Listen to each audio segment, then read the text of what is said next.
Hey, church, here we are again talking about God's mission. And remember last time we talked about 1 Peter and Psalm 19, and we said, man, the creation declares the glory. God saved us that we could declare his glory, proclaim his excellencies.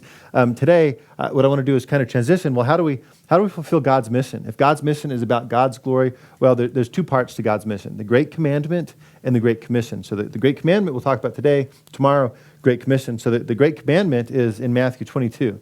There's a young man who comes up to Jesus, a Pharisee, one of them is a lawyer. He asks Jesus a question and says, "Teacher, what is the greatest commandment of the law?" This is Matthew 22:36.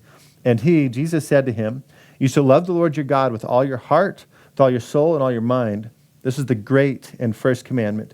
And the second is like it. You shall love your neighbor as yourself. On these two commandments depend all the law and the prophets." And so here's what I want you to see. God has this great command. God says, man, I created you so you could proclaim my excellencies.